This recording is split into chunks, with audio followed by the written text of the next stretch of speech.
Dan Moskal here, and we're talking about how to deal with criticism and how to rise above it and overcome. And here's one of the big keys here, one of the real liberating parts, is if you go look on YouTube here, the Sermon on the Mount has people that dislike that. People, and unfortunately, a good portion of people, if you just cross paths with them, they won't like you simply because you've crossed paths with them. And the truth is, with some folks, you could follow them home and wipe their butt for them, and they'd still find a way to criticize you. It really boils down to them having very low self-esteem and being unhappy with who they are. And the big reason why they criticize you and will criticize others is because of envy. Envy, the sin of envy, it truly is. If these are people in your family, your friends, whomever it may be, do your darndest to get them out of your life as quick as possible, even if it's your spouse. The fact is, criticism does nothing good for anybody. Eleanor Roosevelt said it, if you believe, and I might be paraphrasing a little bit, but if you believe in what you're doing and what you're doing is good, people are going to criticize you. The only way to avoid criticism is to be nobody, to do nothing. And that's not worth it. One prime example of just how dangerous criticism is, one of Isaac Newton's big critics, and I'm not even going to share what this gentleman's name was, criticized Isaac Newton so harshly that Newton didn't publish another paper for 20 years. Only after this critic passed away was Newton willing to publish some more. One of the guy who will live on for many hundreds of years past my lifetime. But criticism is dangerous. And one more example from my own life is a little 7-year-old little girl that I helped with math. She was criticized about not doing math right so much. She was fearful to work with me, and she's the smartest little girl in the world. She's 7 years old. How on earth would she not be able to know how to do math? I didn't teach her a thing, and she went from the bottom of the class and in a very short period of time went to the top of the class. I didn't teach her anything. All it was encouragement and making it fun and making it exciting.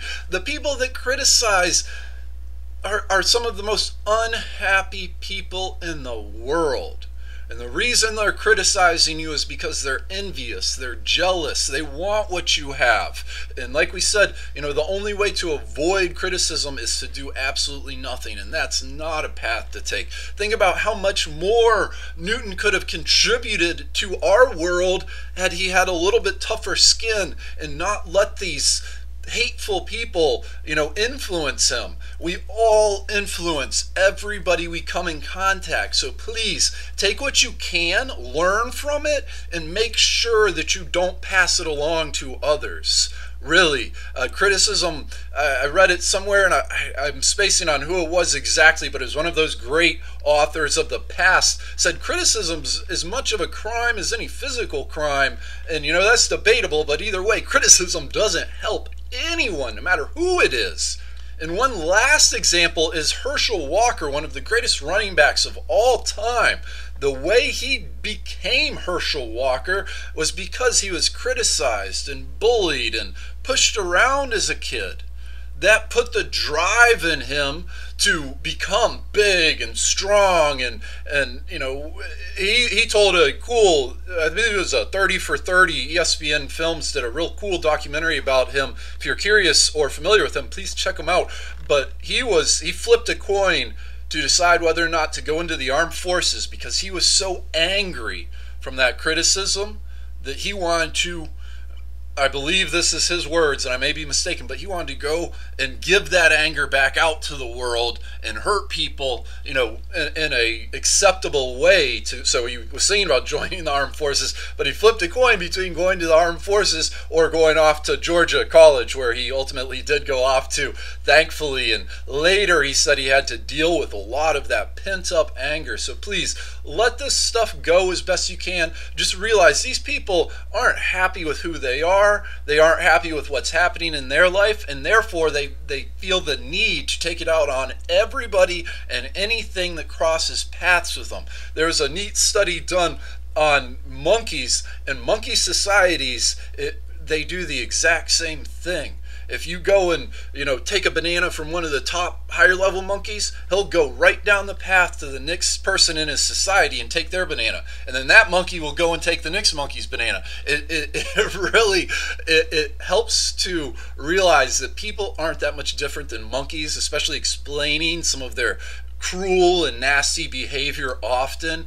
Don't let these people influence, or try and keep a minimum to the influence, because everybody you cross paths influences you. And the last thing I want to mention is one of my early mentors tells a story of how he refunded one gentleman $70,000 because he was so desperate to get this guy out of his life.